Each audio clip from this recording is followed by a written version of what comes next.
Hey everybody, it's Ad the Red, and let's play a game, shall we? I'm here with Salting the Earth, which is a visual novel about orcs, I think? I mean, well, yeah, okay. I figured at least give this a shot, in terms of a series. Because it looked interesting on the Steam page. But of course, that doesn't necessarily mean that it'll really make a match for me as a series on my channel. Might just mean I'll play it on my off time. That happens sometimes, so it's good to at least make a test out of that. So, yeah, let's just go and hop in, I guess. What? Story mode leads to character endings. So I guess one of these would go to this specific character, or choose your own adventure. I'm an indecisive little bitch, so why don't I just start left to right and, go here. Oh. Act 1. Alright. Communal Hat of Port Tuscan. Okay. I like the typing sound. They must have rebuilt it from the ground up. It doesn't resemble the photos in my history books. Still moving? The stranger speaks to me as though she's reading from a manual. She has a commanding and husky voice and a flat accent. After a 2-hour walk from the airport, here I am. 1,200 kilometers from my house, hammered by the heat, and stuck on a building ledge chasing a cat. It was a difficult climb from the shallow protruding edges. Oh, a difficult climb, and the shallow protruding edges didn't provide much help. No rainwater pipes in the direction I climbed up either. The fur on my right arm is drenched as I wipe into the trickle of sweat on my cheek. Another half an hour and I would have turned medium rare. I'm not kind of that feeling, but it's more it's more like being outside for any time at all in the sun. Hey, you listening? She demands. Most of the heat because I find her voice increasingly attractive. Oh, good God. Yeah, fine, whatever. Yes, ma'am. I'm still on the move. Rue? I said with a hearted chuckle. I could do a salute, but no one is watching. I am not a ma'am. With a voice like yours, darling, you should be. She clears her throat after a moment of silence. I exhale loud, easing my right arm. I stagger towards the balcony on my left. My heart thumps in my ears with its hastened beats. I close in, just right above where the stranger's voice is coming from. She's obscured by my position looking down. As if on cue, a gloved arm sticks right out of the window and waves in the air. My right leg stirs in response, making several infinity patterns, yet she continues waving her arm some more. It's unreasonable to expect her to see me from her position. For the umpteenth time, my thoughts begin to drift off again. This time I wonder what the stranger looks like. It's easy to form a coherent image of stoicism based off her voice. I imagine she'd be an intimidating person, like all the other Oregon women I have met, especially here in Port Tuscan, where some are professionally trained for combat situations. Oregons have bulky physical frames compared with nymphs. Okay, interesting interpretation, but that's cool. I also have wider shoulders, upright ears, and visible tusks. Most of them are cleanly shaven.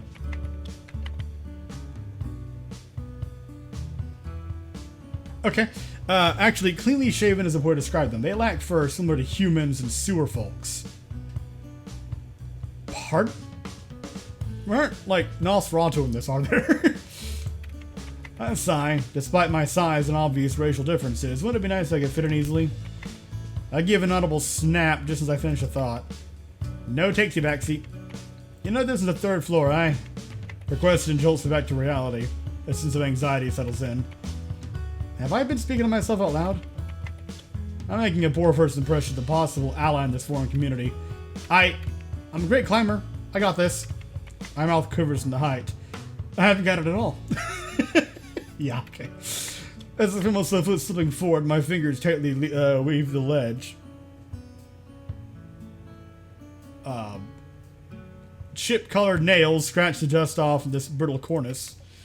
That could have ended badly. If I still had my spare clothes, I'd have fashioned them into a rope and be on the ground already. You didn't bring your clothes. When I got off the plane, my bag was just collected by someone called Mika. I was left with nothing except for my carry-on. Which was confiscated while I was done with customs. Oh, shit. With customs, I left it by itself on a bench. The woman loses a huff. She's either not good at hiding her emotions or doesn't attempt to. I make tiny wobbles in my bottom to move toward the balcony. This conversation is dragging on, and I can't use my puppy eyes to win her over. The thin ledge makes a small cracking noise. It might not hold my weight for much longer. Then you might not be among the living for much longer. I look around to spot a higher ledge, which I assume to protrude farther. It's hard to tell from this angle. There's no point of climbing even higher when I'm already so close to the balcony. I don't usually scale buildings on my first day, trust me. There was a cat at these ledges meowing. Meow meow. That means help me get down. Should not be confused with meow meow, which means I want to roll over and eat your hand when you pet my tummy. You don't speak cat at all, do you? I can imagine the eye rolling already. What? I gasp out loud, dramatically faking my hurt. Wasn't that obvious? The cat was gray with a white belly? Yes! A two-tailed cat. Pardon? The Oregon is silent for a moment, contemplating. That was Spirit. He roams around. Maybe next time. I won't. Okay, that was jarring. The ledge beneath me gives in suddenly with a crunchy crack. Oxygen bursts in my mouth. White rubble trails are dribbling to the ground below. Everything seems to slow down to an excruciating point. Yeah. I squint my eyes and mutter to myself, oh shit. Luckily my...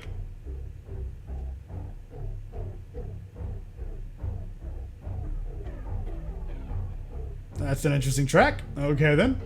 Luckily my hand manages to catch onto the top windowsill. My heart lurches to the thought of possibly falling to my death. That is concerning, typically, yes. Your hand? Give me your hand. The stranger reaches out to me. At this angle, she appears to be kneeling on the bottom window stool with her hand grabbing the panel casing securely. The bottom half of my body dangles heavily, pulling me toward the ground while my legs are propelled toward the window. Let go. I got your... Oh, I got you. I give in. The little pause sometimes there is kind of awkward. That's what it keeps getting me. I give in. Just when I fall within her reach, her hand catches my arm and yanks me upwards into her body, dislocating my shoulder in the process. It just keeps getting worse. No. She slowly jumps from the windowsill to the ground, unfazed by our collective weight. Her arms still wrap around me securely. Oh. Well, hello. As my feet touch the ground, my shivering body collapses into her chest. Thank you. Thank you. The wild beating in my heart, beating heart in my chest, the wild beating chest in my heart. What the fuck was I about to say? Makes it difficult to form words. My instinct, my fingernails attempt to sink themselves into the firm flesh, no avail. Ow! My lungs heave, attempting to inhale uneven breaths of oxygen. When my senses stabilize, the first thing I feel is her body heat. Her skin is hot like a heating pad. It's safe now. Breathe. She whispers comfortingly. Puffs of warm breath ghost the top of my head. Are you breathing? Only in. Pad. My eyes hazily pry apart when I feel her reassuring hand on my shoulder, peppering awkward pats. There. I bring my arms down when my fingers can dabble the scarred skin. The thought of falling flashes back in my mind. I immediately grab onto her like a lifeline. The front of her shirt scrunches up in my shaking fists. Does she think I smell like sweat and sunburn? Probably a bad impression, right? Taking another deep breath, I look up at the woman. Her intense red eyes bear a worrying scowl. There's an orange hue in her blood-colored irises, which I could only see at this distance. A few scars mark the bottom half of her face. A sentinel officer, perhaps? She bears the distinctive sigil tattoos of the Oregons. Aside from the cornice, did you break anything else on your way down? And that's when the dream ends. The woman ducks away, her face she pulls away. She turns to inspect the exterior of the building. I take in my surroundings at last. It's a large indoor pool. Didn't expect that. There's no one else around but this lonesome Oregon figure. It's not far from the balcony. That should be a quick fix. She mutters. She then lets out a long sigh. Wonder how much the boss will hate this. I'm fine too, by the way. Thanks for asking. You were kind of climbing on the outside of the building. It's like, sure, you didn't die. That's great. Why were you out there to be... Well, the cat. Yeah, okay, fine. The woman spins around and crosses her arms. After taking in the full sight of my rescuer in all her glory, I have to admit she isn't a bad looker. On the contrary, I find her to be quite attractive.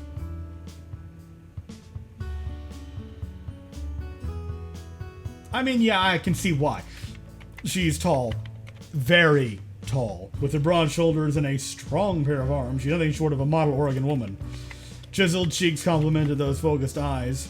Her hair is woven up in a messy high bun, revealing the curvature of a defined neck and collarbones in all their entirety. Her right bicep looks like someone took a bite out of it. Yeah, I noticed that, and I just didn't want to mention it openly. Is it painful still? But if I to touch it. Okay, battle scars are littered along her arms.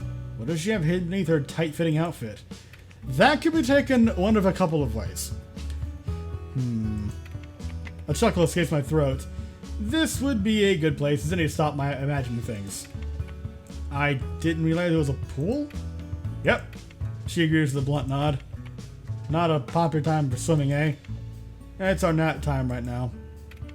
The image of many large Oregons gathering around and proceeding to have their collective nap makes me chuckle out loud. This place is more easygoing than the military. Was that what you were doing here before you found me? Alright. Oh, it's... Fuck. It's calming in here. No one would serve me after lunch. I'm glad you were here then. Thank you again, thank you again, love. No more climbing for me for a while. Not for the lack of trying. Feels good to make a little fun of myself. Does it? I mean, well, just go on. Self-deprecating humor. You don't appreciate being alive till you are so close to death. It does put things into perspective mighty efficiently, doesn't it? Plus, Leonard and doctors agree that pancake is not a good look on me. There could be a actual pun, because isn't there a type of, like, makeup called, referred to as pancake? It's like a theater thing, maybe? I don't know. Well, that seems to, like, have vague recollection. Moving on. The 10th would be my cousin Nui, who never let me forget the fact that I crashed his bike into an oven. Long story.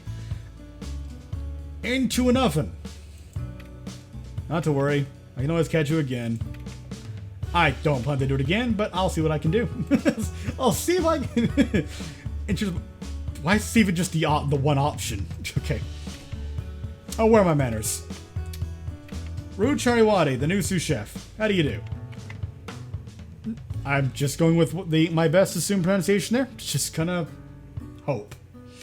I flash my brightest smile and extend my hand. She looks deep in thought. After a moment, she shakes her head. Sorry, you remind me of someone I know, Ru Chariwadi.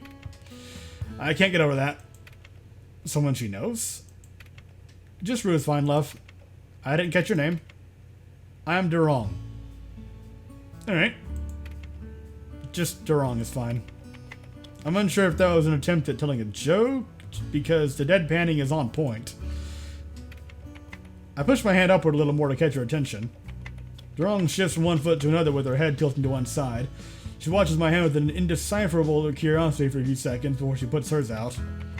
I latch onto her warm hand with both of mine and give it a quick shake. Her expression softens for a moment, then a scowl is put back on her face. Does your name mean anything? Although we live in the same country and speak the same language, we still keep our people's naming traditions. Stiff weed. So, I'm guessing something along the lines of stubborn, then? Durable, maybe? Well, maybe a little both. Oh! It suits you to a T. Durong nods. What does yours mean? Wild cherries. So that's what... Okay. You certainly live up to it. Durong's mouth twitches upward, building into a soft smile. You mentioned knowing me. What was that about? Am I that popular? You're the one the boss is mad at. You didn't show up at the orientation this morning. Boss, you mean nim'gann? Supposedly, if my flight had arrived on time, I would have been picked up at the airport and escorted here by someone named Mika. Nim'gann was my first point of contact. Durong nods slightly. They'd have people talking. Oof. I'm confident my lateness wasn't the only thing worth gossiping. Being the only nymph in this community would also be a popular topic too, perhaps. How mad was she? Give me the sugar-coated version, please. Soften the blow. Durong sighs. She is still mad. Doesn't sound like the nim'gann that I know of. She was an absolute angel on the phone compared to the contact I had before they approved my application. We had several lengthy calls. It put me at ease speaking to her, and the laugh. It put me at ease speaking to her, and the laugh was infectious. It made me feel like it could all work out. It's one of those cases where a person's phone manner is different from the way they carry themselves in real life. I shouldn't waste more time, eh? Durong nods in agreement. Come then. She hits the door and turns back. Her fingers do a confident beckoning motion to me. I can only follow her. We slip behind a door marked with a female symbol to rows of amber-tinted lockers.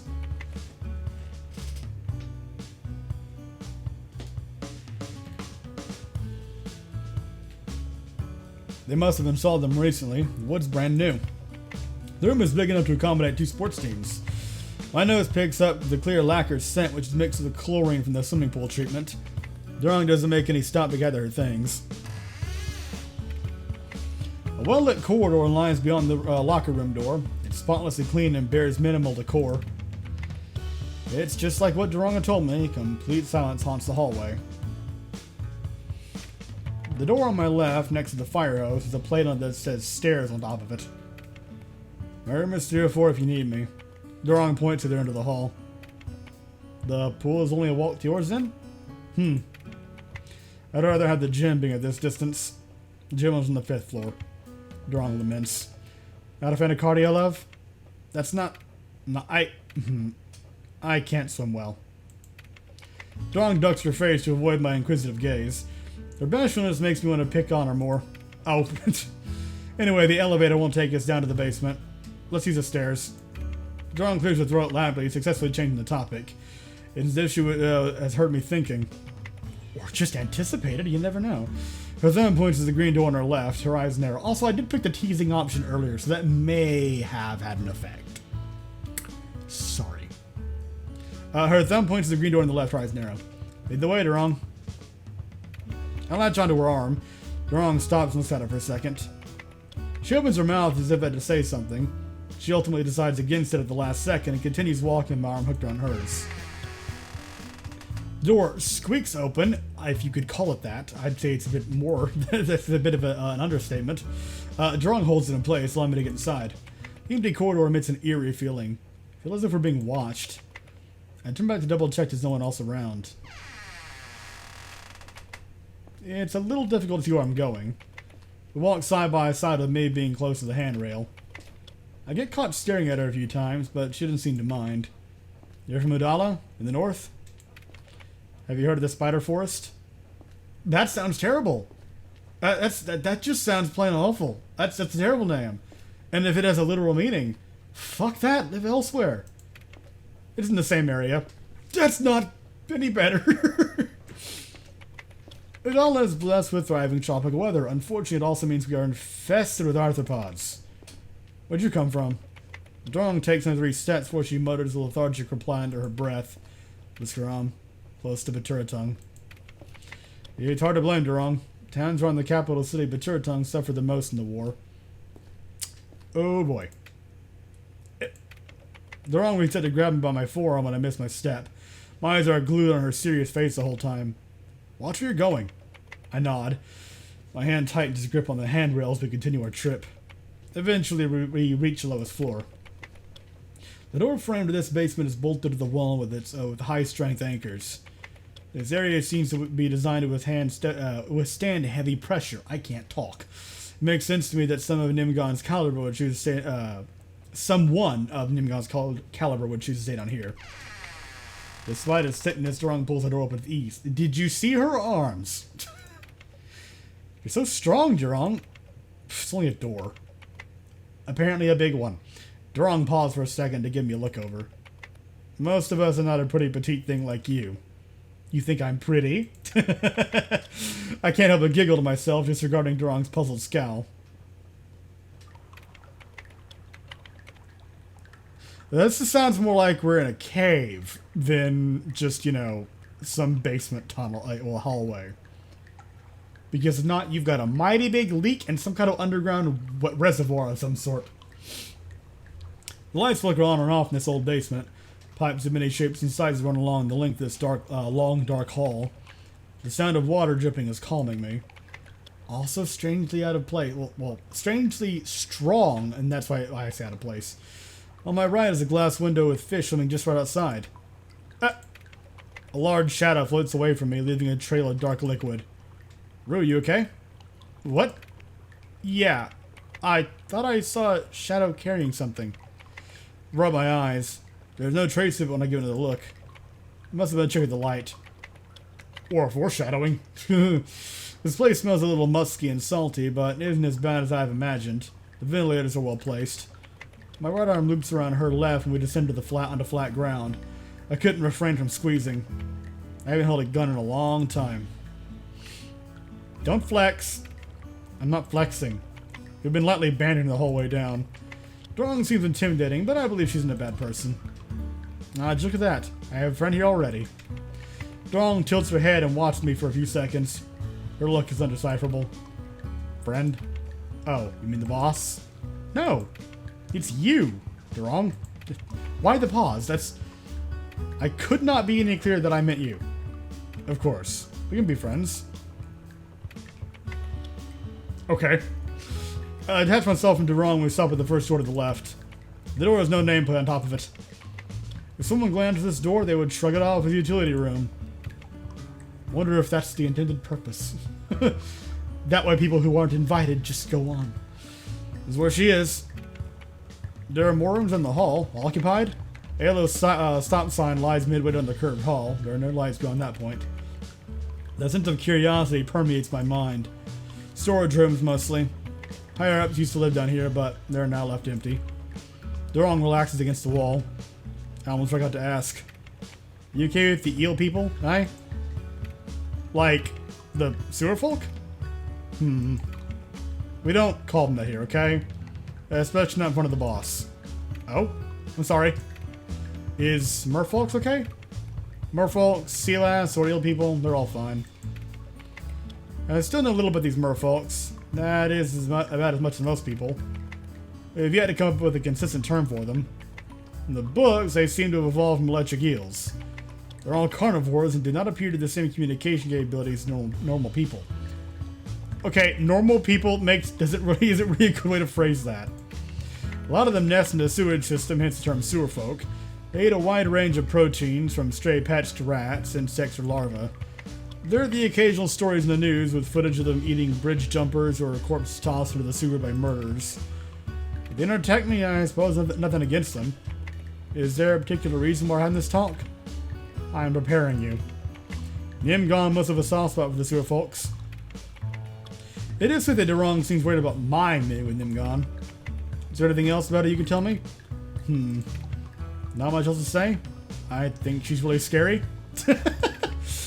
Isn't that interesting? I can't imagine Durong carrying anyone in sight.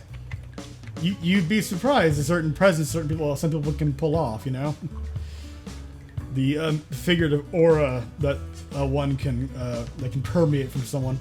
On the phone, Nim'gann gave me the impression of a nice woman who would give you cookies. I've never met her in person despite everything. Durong knocks on the door. Jesus Christ, that actually kind of... It was just soft enough, and I didn't expect it, and it's just in one ear. It's strong from the third floor, ma'am. I have Rue with me? Rue Charawati? There's no answer coming to the side of the door. We both give each other shrugs. Durong tries again. It's open. Jeez. This time there's a familiar voice. This time there's a familiar voice shouting from behind the door. Oh. Durong tries to handle again. It is indeed open. You'll be fine, I don't know, Durong. Well, She turns to leave, but reluctantly stops at the 2 steps. Do I wait for you, or... Not necessary. I bother you playing today, love. Aye, you did. Durang nods in agreement. She isn't one to mince words, is she? But I will see you later, okay? I'll be upstairs. 3rd floor. Room 304. Thanks for the walk, love. I give her a nod in acknowledgement. She seems more at ease when she sees my smile. I'm losing the ability to talk the more I go on.